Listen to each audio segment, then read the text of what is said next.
Dear participants, welcome to our event. I would like to give the floor to Mr. Özkada, the head of our Green Deal Task Force, for his welcoming speech. Fatih Bey, the floor is yours. Thank you very much, Hazal Hanım. Dear TÜSİAD members, distinguished participants, I would like to thank all of you for joining our fourth session of the 360-degree Green Deal training seminar series. Today, our focus will be on an important aspects of the European Green Deal, the adaptation and implementation of the political framework related to the carbon pricing mechanism, specifically the carbon border adjustment mechanism and emissions trading system. The European Union has been actively engaging with the third countries to extend its climate policies globally.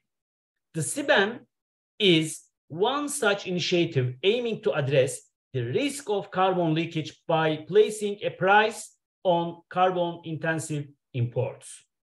With the European Union being a major trading partner for Turkey, it is essential that we comprehend the potential impacts of CBDM on our trade and investment landscape. It's obvious that EU is Turkey's largest export market, accounting for a substantial share of our total exports. Therefore, it becomes paramount for our businesses to adapt to the evolving regulatory landscape. By decarbonizing our industries, we can not only maintain market access, but also secure a sustainable future for our economy.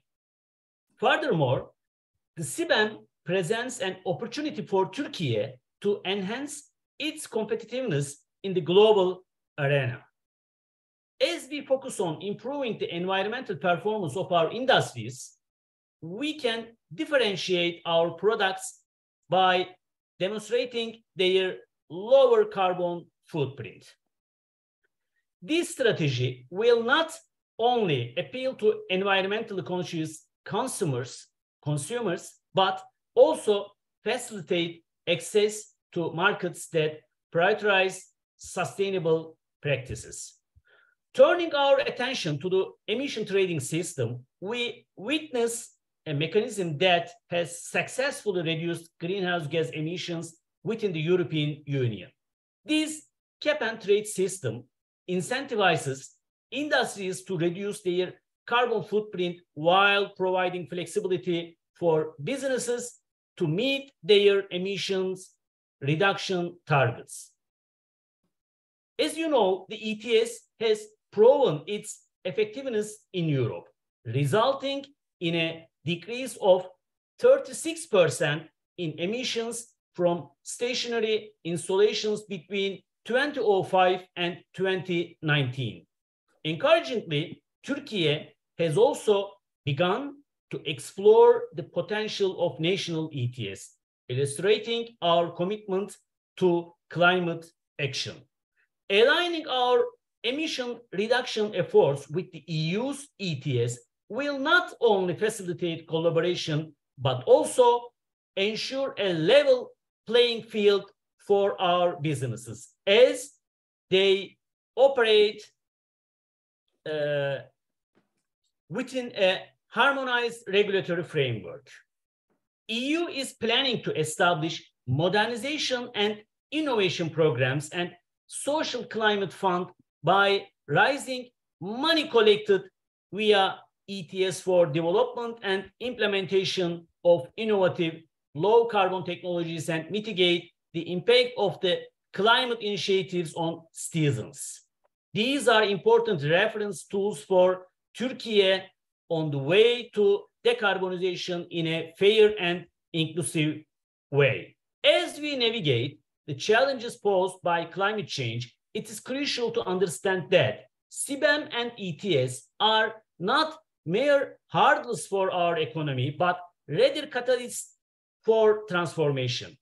By embracing these mechanisms, we can forge a path towards sustainable development, bolstering our competitiveness and safeguarding our environment for future generations.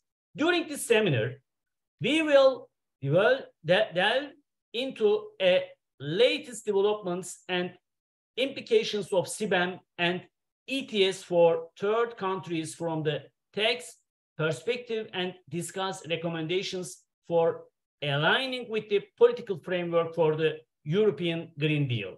This presentation today will be delivered by Peter Talkins, partner and head of Green Transition Practice at FIBRA. Dear Mr. Talkins, thank you very much for joining us today, and I look forward to an engaging and informative session. Floor is yours. Thank you very much, Mr. Oskari. Merhaba sevgili seyirci. My apologies that I do not speak Turkish, so allow me to present some initial thoughts with regards to CBAM to you all in English. I am here together today with two of my colleagues, Mr. Bauer and Mr. Colatina, and we are open, of course, for any further questions that you might have after our presentation. A warm thank you also to the organizers, to the organization TÜSİAD for inviting us here and for giving us the floor to explain to you the latest state of play with regards to CBAM, and then particularly with regards to the relevance and its impact that it could have, the mechanism for the Turkish industries. We, thank you. If you can go to the, yes, we have prepared a short outline for today's presentation, whereby we will, on the one hand, after introducing ourselves, give you a state of play of what CBAM exactly is all about. We will also explain to you the timeline of CBAM actual implementation, and you will see that there is a gradual increase of enforcement of CBAM, after which we will try to explain some highlights with regards to the impact that CBAM might have on the Turkish industries, particularly the core industries in Turkey. And then finally, we will provide you with some initial ideas, some suggestions in view of the legislative framework and how that the further implementation of the legislation will take place. Just in 2 words, FIBRA International is based in London and Brussels. The colleagues here, myself, we are all operating here in Brussels. We are a consultancy firm that is specialized in advising companies and organizations and associations in the context of the EU political framework. We do this not alone. We are managing also a network of similar agencies, not only in Europe, but also outside of the EU. We are currently present in about 50 markets where we help to assist global companies, companies that are operating at a global scale, to understand, to implement the legislation and the enforcement of the legislation. And in Turkey in particular, we are working with our partner Stamina, with Mr. Haluk Özdemir. Allow me to go into the details of the CBAM legislation. I think we can go to the next slide. Just to set the scene, CBAM as such, as so you all know, is part of the larger Fit for 55 initiative package that the Commission has put forward, and whereby, of course, the ambition is to decrease the CO2 emissions. This is what we typically call here in Brussels as an example of the so-called Brussels effect. This is an example of legislation that, whilst it is intended first and foremost and let's say construed by the EU legislator, it has impact outside of the EU as well. Not only in Europe, but also in Asia, as well as also in the United States. CBDM as a mechanism is a specific tool that the Commission has recently, end of 2022 in December, has found an agreement around, and whereby that missing tool in a way is intended to compensate also the already existing ETS, as Mr. Özkeda was already explaining earlier as well. This is a regulation, which is something different from a directive as such. This regulation will come also with additional so-called implementing acts. The expectation is that there are 3 implementing acts, out of which one we will talk about later on as well, because there is a concrete proposition on the table, and whereby, of course, the definition of these implementing acts will further scope, define the actual implementation, the actual enforcement of the legislation. What is important, and I assume for this audience that this is actually the essence of this mechanism, is that the mechanism is very focused and targeted on products as such. And so in the legislation, in the document, you will find a clear outline of the various products, industrial products, that are subject to this mechanism. We go to the next, thank you.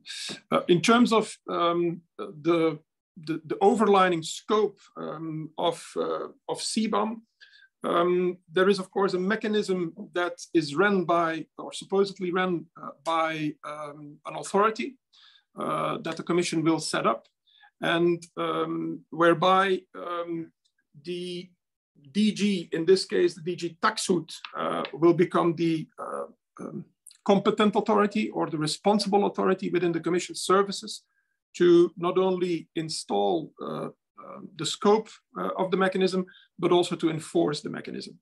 The Commission, as always, in the way that the services are structured, is not doing this alone. The Commission is closely working together with the EU 27 member states. And so in practical terms, this means that the management of the CBDM mechanism, the actual implementation, the enforcement, will be done in a close cooperation between, on the one hand, DG TAXUD and the Commission services, and on the other hand, the national competent authorities in the different member states. Most likely, but it might be sometimes different from member state to member state, but most likely these will be the national ministries from finance, from taxation involved in the actual enforcement and implementation of the mechanism. To some extent, the ministries from environment or energy might also be involved. In terms of the balancing, and we have tried to visualize this actually in two visuals for this audience, because I always believe that visuals explain a complicated piece of legislation in an easier manner. But the way that the mechanism as such will function is that one seeks to find a balance between the existing ETS system as it is already implemented within the borders of the Union, within the internal market, the EU 27, and whereby the price of CO2, 1 ton of CO2 today is around 100 euros, to balance actually that pricing with products that might be not produced in the European Union, but might actually be imported into the European Union. And so products that would come from non-EU countries. That balancing is actually done through the CBDM mechanism, whereby the buyers of the products will be mandatorily obliged to procure, to purchase, to pay the so-called CBDM certificate. You can compare this to some extent with a taxation system, whereby once that the certificate has been paid, the products will be, let's say, imported and can be distributed, can be sold to the European market. That is the logic behind the whole system, whereby we find that balance critically important between, on the one hand, the ETS and the value, of course, of the ETS, which, as you all know, will fluctuate throughout the years. The price has been over the last couple of years slowly, gradually increasing. On the one hand, and on the other hand, of course, trying to find that balance also with goods being imported from outside of the EU. Obviously, the ultimate goal is to reduce the CO2 emissions. This is the ultimate goal with this mechanism.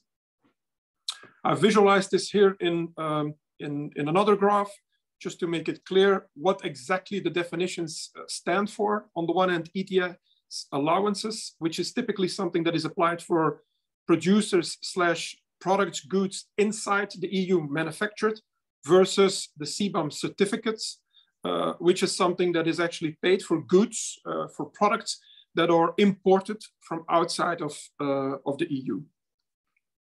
This is in a, let's say, in a very top line summary, how that, let's say, the CBAM mechanism will be installed and will be rolled out into the market.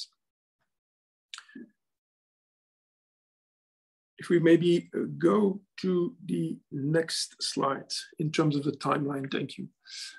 Maybe before I go to that next point in terms of the timing, obviously in this whole construction, Turkey is absolutely an important market. As Mr. Özgeda was already mentioning before, there are estimates that around 7%, 7.5% of the total goods being exported, manufactured by Turkey and exported to the European Union will be subject to this CBAM mechanism. So you can imagine that this is a substantial, let's say, amount of goods and therefore also value that will, become eligible under this mechanism. In terms of timeline, and this is the second point that I wanted to make, which is quite important, is that given that this is a new mechanism, given that the ETS system is still developing itself and is more and more, let's say, applied and also enforced, I should say, by European authorities, the Commission has set out a certain timeline for transition, allowing businesses outside of Europe, outside of the EU 27, who are not necessarily familiar with the existing ETS allowances, to allow these businesses to become more familiar and to adjust, let's say, their practices and their operations. That transitional period will start from October 23 and will last till about end of December 25. That is what we call this transitional phase of the CBAM mechanism, also called, let's say, the lighter version. During that period, during, let's say, these 2 years, the intent actually of the Commission is to start collecting data of all the goods being imported into the EU from non-EU countries.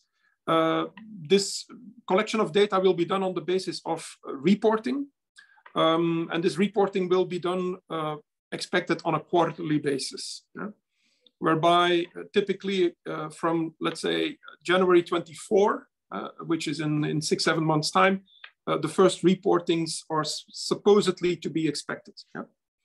An important nuance for this audience is that during this transitional period, the focus will be primarily on so-called direct emissions of the products and of the goods. This is an important nuance in view of how that the CBAM will be rolled out after 26.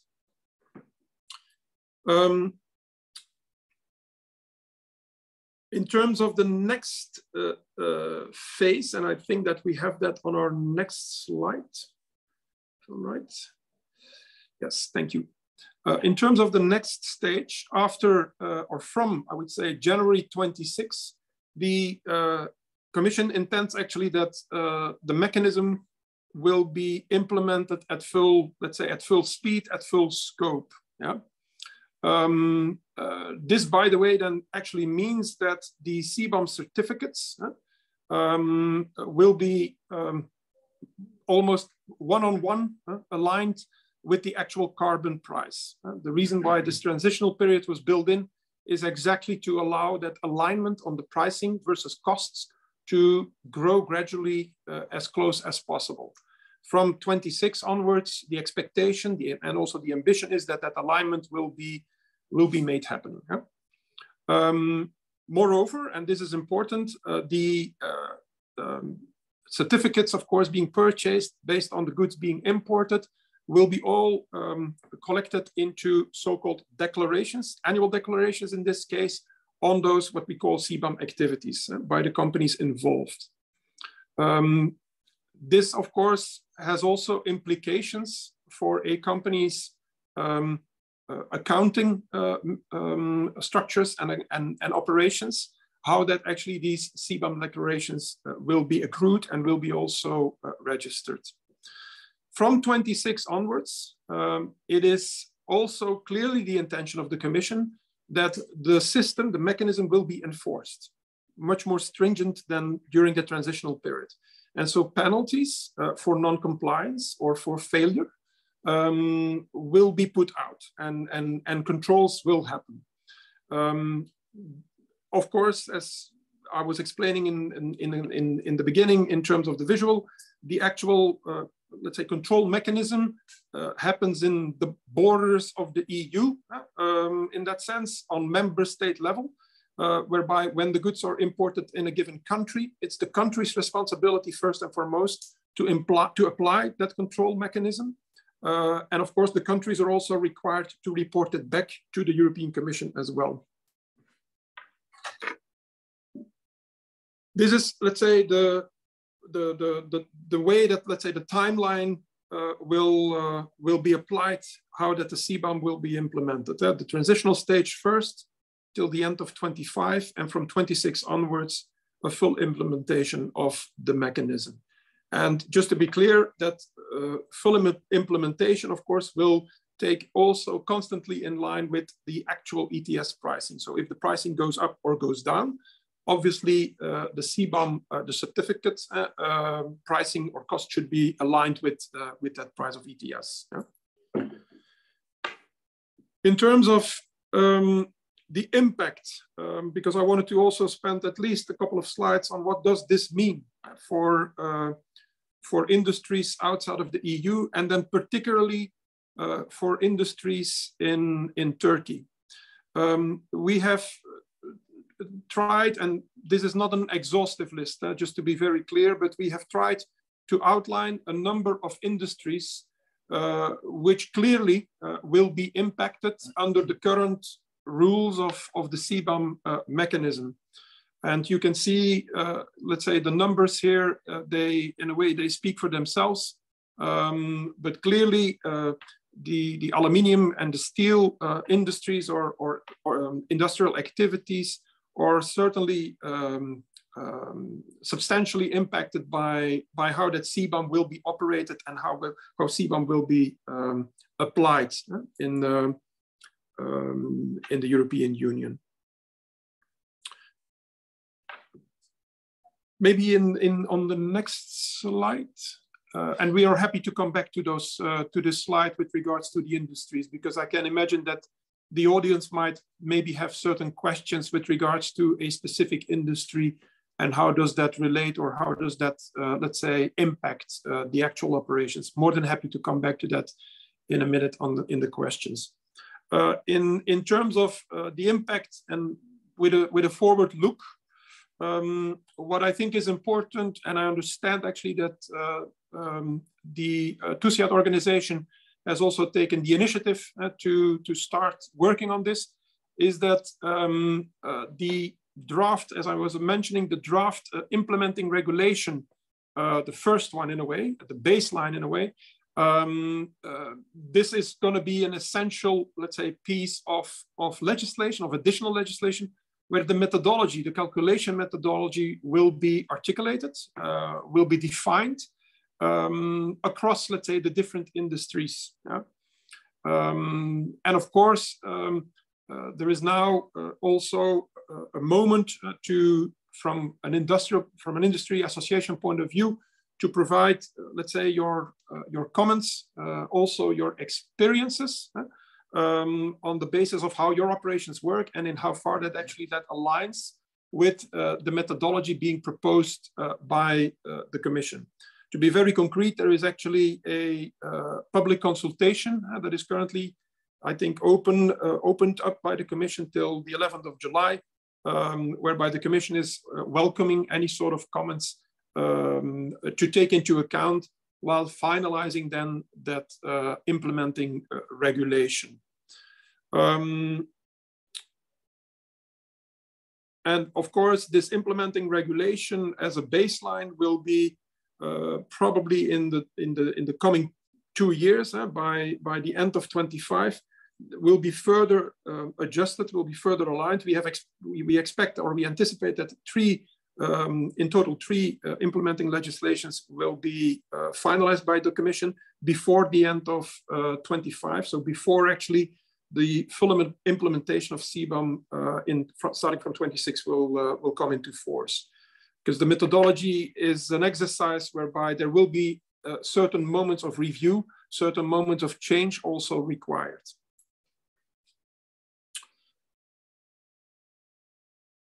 Maybe a last point before maybe we can go then to some of the questions. In terms of this forward look, this methodology the calculation methodology is also an important aspect, because in the bigger scheme of this mechanism, as well as some of the other legislations which we have not spoken about today, this is also related with the European Commission's initiative to strengthen the so-called reporting that companies are due to do in the context of their environmental efforts. Yeah? The so-called ESG declarations. The Commission has recently also issued an initiative with regards to greenwashing. And this whole mechanism also, and the way that the methodology is construed, is helping actually to become more transparent when it comes down to financial declarations on the environmental footprint of your products. Yeah? So this certainly has an impact from a, let's say, financing accounting perspective. I think this was a little bit, and I know this is a helicopter view, this was a little bit the overview that we had in mind to present to this audience. I am sure that there will be maybe questions in the audience, specific ones with regards to each and everyone's industries. So more than happy to take any questions, if that is fine, Mr. Özkadi. Peter, thank you very much for your comprehensive presentation on the upcoming implementation of the CBAM transitional period. Now we are going to return to our audience for their questions. They are more than welcome to write their questions on the chat. But first of all, I would like to give the floor back to Fatih Özkadı for the first question. Fatih Bey, please. Yours. Thank you. Dilek Hanım, thank you. You are so kind. Yeah, Mr. Talkins, as you have mentioned on Thursday, the European Commission initiated a consultation period about the implementing regulation on reporting obligations during transitional period of CBAM. It seems that importers will have to report a comprehensive set of data, and there are several uncertainties regarding the verification and authorization from related competent authorities. Although there is not a financial obligation at that point during the transition period, could you please share your views and elaborate on the impact of this reporting mechanism to value chains? Yes, thank you, Mr. Özgedi. David, would you maybe like to take this question? Can you all hear me? Fantastic.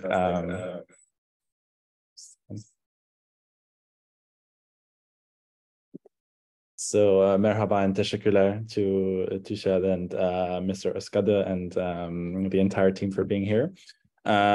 So regarding your question was on the impact of CBAM reporting on the overall value chain.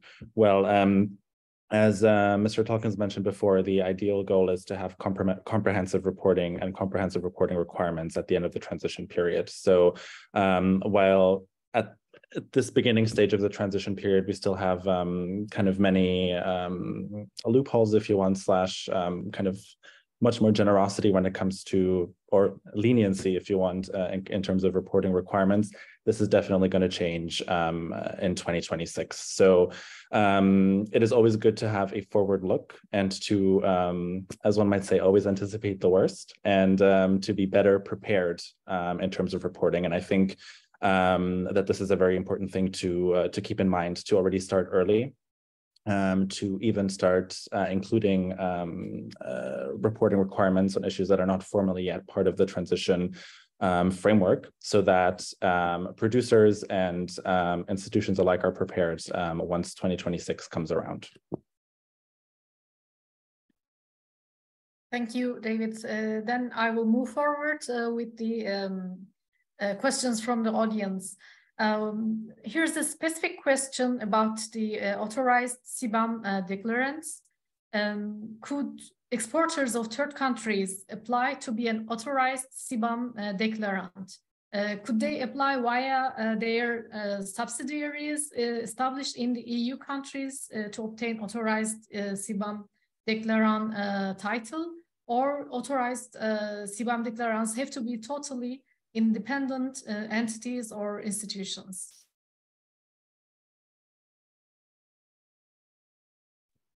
Okay, so at the moment, an authorized CBAM declarant can only be an EU entity. However, it is not specified. It can be essentially a subsidiary that is operating within the EU. That is the only requirement. At the moment, there is no provision to provide authorization to entities operating in third countries themselves.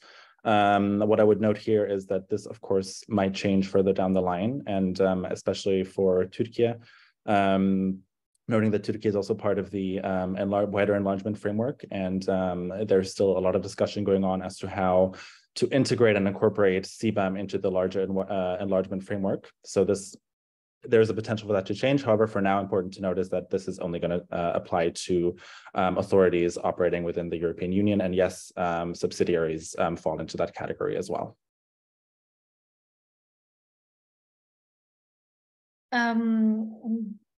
There is a question about the prerequisites of the EU ETS compliance, because some of the countries having EU ETS compliant carbon markets are already excluded from the CBAM, such as Norway. Could you a little bit elaborate on the EU ETS compliance prerequisites in order a country's carbon market to be an EU ETS compliant? What are the main criteria to be met? If I may also combine this question with another one. In consideration with the CBAM, what would be your recommendation to third countries such as Turkey to follow and adopt the legal framework of the European Green Deal?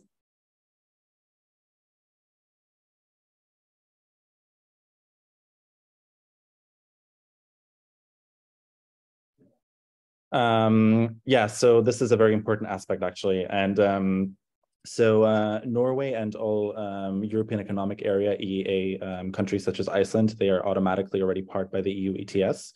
However, as another example of a so-called third country that has actually implemented an EU-compliant ETS system of their own, and the only one at the moment actually is Switzerland, and it did so in 2008. And is also currently in discussions of reforming its ETS system in line with the EU's revised ETS system to come up in the next 2 years. So the essential bits of information here for Turkey as regards to how does one establish a EU compliant ETS system, while it involves a lot of transposition of secondary legislation, and we're specifically talking here about the EU ETS Act that needs to be fully transposed, and this is quite a big undertaking. And Switzerland took almost 2.5 years for them to transpose the relevant secondary legislation into their own legislation. However, the important thing is that it needs to be done. It needs to be comprehensive, and you need to every single piece needs to be incorporated for it to be included and compliant. And a big part of this transposition or this establishment process is the establishment of a so-called monitoring and verification mechanism, MRV, which Turkey has already had since 2015. And has been established in cooperation with international partners, and is quite well received by international partners as well. And I think that this is a very good basis for a Turkish ETS system to emerge. And the second thing is obviously having a robust Turkish ETS system that 100% complies with EU regulations. And there have been already talks previously last year in line with the climate law to establish a EU compliant Turkish ETS system. So we will see what the developments are on this in the next couple of months. Thank you for your reply, David. And we have a question about the recycled materials. And the question says, another important aspect of the emission calculation is the embedded emission of the goods made from recycled materials, such as aluminum, iron, and steel. For instance, how would it be possible to avoid double counting when calculating the assigned emissions to aluminum scrap? So I think that this is a very good question, but as with much of the CBAM, this is something that is one of the big question marks. So in theory, there is a provision to distinguish between recycled and non-recycled products to avoid the aforementioned double calculation.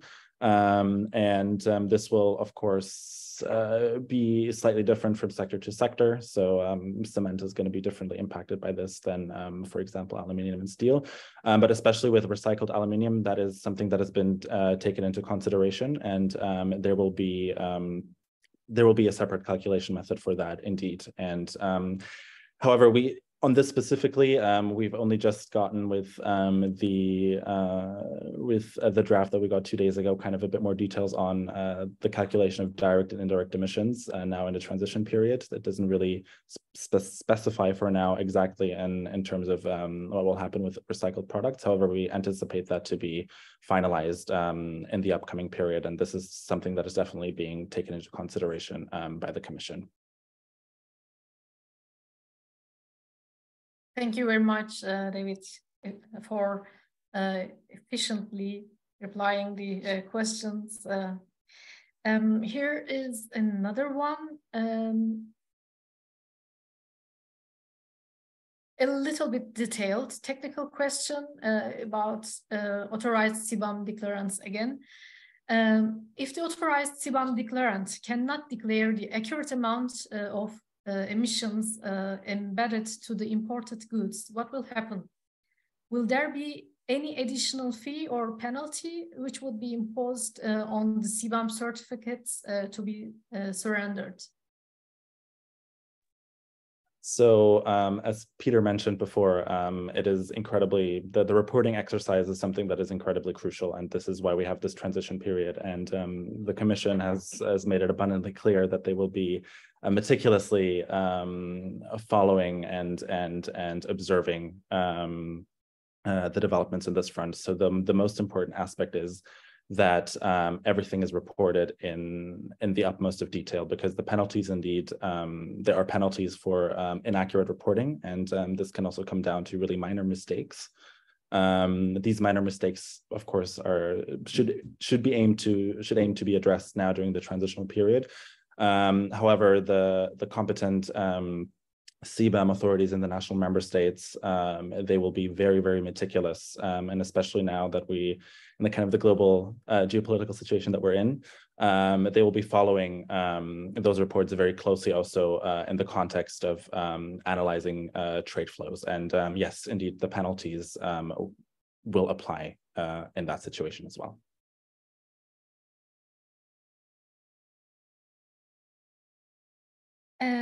We have another question about the value chains. There are discussions ongoing with the regionalization, nearshoring, etc.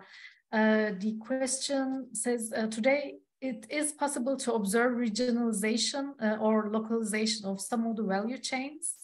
What could be the potential opportunities for Turkey? What should Turkey do in the short term as well as in the long term to seize those opportunities? Well, I think that especially now in light of, also as Peter mentioned before, the green economy, I think there's enormous potential out there, and especially for Turkey, and especially in the context of Turkey-EU relations. We are here in a very different stage of Turkey-EU relations. Also, when we look at the customs union, a lot of things have changed, and Turkey has become a very, very important trading partner for the European Union as well. So we're not talking anymore about an unequal playing field, but Turkey has, so to say, caught up on this. More specifically, in terms of the regionalization of value chains, I think that a lot of investment is going to be needed. And that there is great potential for that, especially also since Turkey is a very big market, a very big domestic market, but also a very big market for global exporters as well. And I think through the green economy, there's a big opportunity. There's a lot of money that is being made available. And for Turkey specifically, also being part of the aforementioned enlargement framework. For example, if we look at the instrument for pre-accession, around 48 to 45% of the IPA 3 framework is dedicated to green investments. So there is a real potential to bring those value chains within the green economy to regionalize them in Turkey. And yeah, it's generally, I think, for Europe and the European Union in particular, I think the biggest hurdle are regulative hurdles and also bureaucratic issues. So it's to attract this foreign direct investment. It's going to be important to really sustain an investor-friendly climate, and I think that there is definitely potential there. And there has been a lot of foreign direct investment also coming from Europe in the past decade, and a lot of you who are present here are also engaged with your enterprises in direct partnerships with enterprises from the EU. And it's also going to be important to really tap into the skilled workforce, here in Turkey, which there is a lot, and I think the prospects are very good for this regionalization to happen. I think within this context also, maybe worth to highlight, this is a very specific year in which we are here in, let's say, in the European setting, as it is the last full year of this Commission von der Leyen's term. Next year, June, we are going into European elections. But let's say on the backbone of the political dynamics, and I think this is maybe important for this audience as well, the European policy shaping, making functions logically within a budget, within a financial structure. We call this the so-called MultiFinancial Framework. which is a 7-year period, which comes to an end in 27. And so the preparations for the next multi-financial framework, starting from 27 till 33, 34, that discussion will start under the new commission when it's, let's say, comes on board, and when the negotiations happen from, let's say, September, October next year.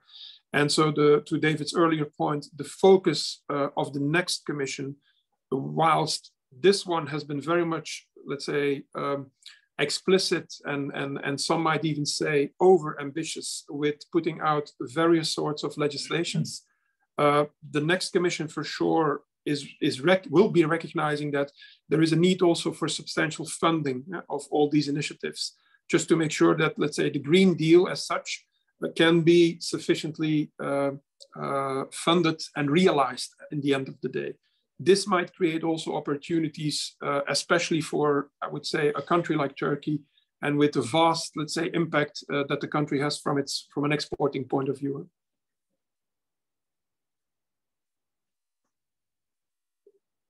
Thank you. And there's another question about the impact of CBAM on automotive sector and energy sector. How those sectors will be affected by the CBAM? So energy is still a big question mark, and also in regards to Turkey, as a lot of the numbers that Peter mentioned, the modeling that has been done, did not really include energy. And we've seen, because a lot of the modeling has been conducted prior to 2022 and prior to the energy crisis. We now have a different playing field. We now see that there is increasing demand also within the European Union for electricity from Turkey. And we see that electricity exports to Turkey, from Turkey to the European Union, have risen. What we do know in terms of electricity is that electricity generation itself is going to be impacted. So it's we're talking obviously about the direct emissions, and those are going to be subject to the CBAM regulation as with any other sector. What might be important here to note is that now that Turkey has its first nuclear power plant that is going to be activated, hydrogen is one of those elements that is, for example, only going to be where only direct emissions are going to be considered and not indirect emissions. So that's something to look out for. And for the automotive sector, so again, right now we are focusing on the scope of the production and the goods that are listed within the CBAM regulation. So we are not talking yet about complex products such as cars altogether. But of course, when we kind of further go down the value and supply chain, and if there are components that contain products that are on this list, this will definitely have an impact. It's definitely going to be very interesting to see how this is going to evolve. If we're actually going to see more complex products such as cars and ending up on that list, but this is something that that is remained to be seen, and now the primary focus is on all the products listed within the regulation itself.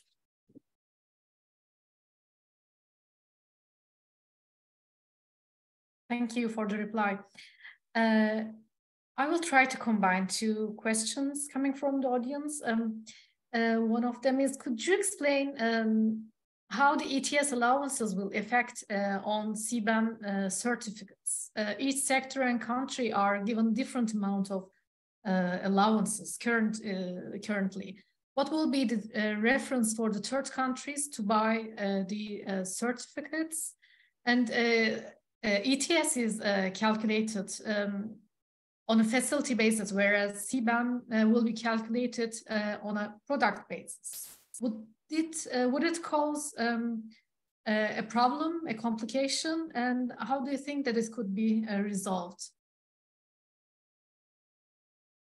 So on the second part, in terms of differences between ETS and CBAM, I think that the regulation clearly outlines the different approach and calculations, and they are being treated in terms of the calculations as two different pair of socks, so to speak.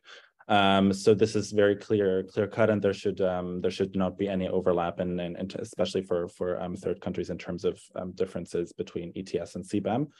And on the first question, that was how the ETS price is going to be calculated. And actually, CBAM certificate yeah, calculation.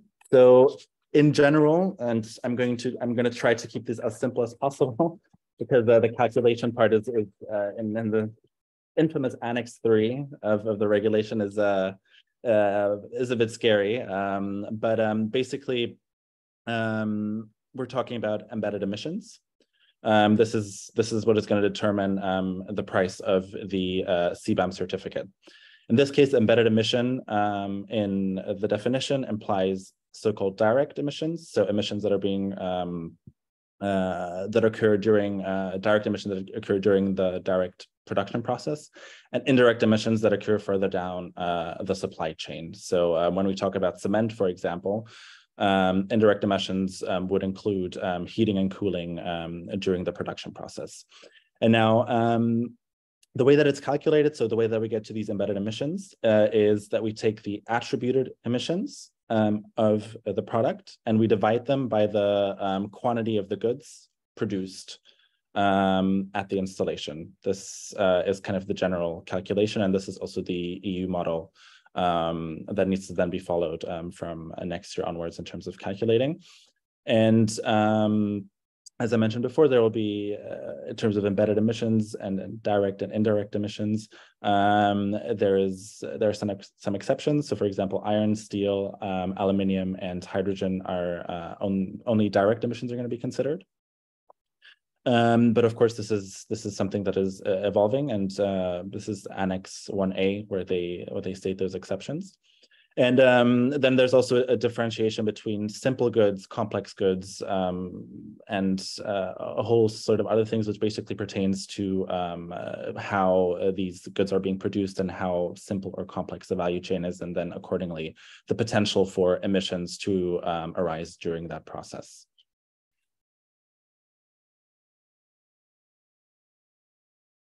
I have one last question because we are approaching towards the end of our session. When there are rules, there are circumvention also possible. There are some probabilities to circumvent the rules. Could you explain how the EU could prevent circumvention practices which would aim to avoid CBAM? How could it be detected if the goods are slightly modified or artificially split into consignments of negligible value? So I think this is a very good question, and also a point to really underline kind of what Peter mentioned before in terms of the reporting and being meticulous. So especially given the geopolitical circumstances now, where the EU is quite closely monitoring trade flows, especially also coming in from Turkey, it is important to remain as thorough as possible. And the national CBAM authorities that are going to be set up in the 27 member states, they're going to meticulously follow the trade flows. So in essence, the way that it works, if there's an irregularity, and the way that the reporting works is, which is outlined in Article 27 of the CBAM regulation, is that essentially the monitoring, which is done at a member state level with those said CBAM authorities, if they notice even the slightest change in trading patterns, for example, within goods that do not follow under the scope of CBAM as of now, they are obliged to report this and record this and report this to the Commission. The Commission will then conduct an impact assessment to get a clearer picture. We'll also inquire with any other member state authority to see if there's a pattern there as well. And they will make sure to include said product onto the list that falls within the scope of CBAM. Now, this initially might seem as a process that takes very long. However, I was explained to in very clear terms by a colleague from DG TaxSuit that this is a process that is going to be done very fast. So the IT infrastructure that is going to be built up, or that is in the process of being built up right now, is going to be very meticulous in detecting those irregularities. So we're going to have very constant reporting and monitoring going on. So my advice, our advice here is to really stick to the rules, to be as meticulous as possible, because it's only going to be in everyone's favor if those things go as smoothly as possible. Peter, David, thank you so much. We have reached to the end of our session. Thank you so much for having shared your views and knowledge about the implementation phase of the CBDM and answering so many questions. Before giving the floor to Fatih Özkadı, would you have any final remarks? It was a pleasure to be invited by TÜSİAD. Thank you very much for giving us the opportunity. I imagine this is quite an important and new legislative framework that specifically for Turkish industries will become important. If there are any questions, by all means, you have our contacting details. Happy to assist when and where possible. Thank you very much. Thank you so much. Fatih Bey, floor is yours for the closure of our session. Yeah. Thank you, Dilek Hanım. David, thank you for taking care of telling the Turkey instead of the Turkey. Many thanks. I believe it has been very timely, the seminar, as we had the privilege of listening to Peter and David's insightful speech and the answering for the questions, and of course the exchanging the ideas and perception.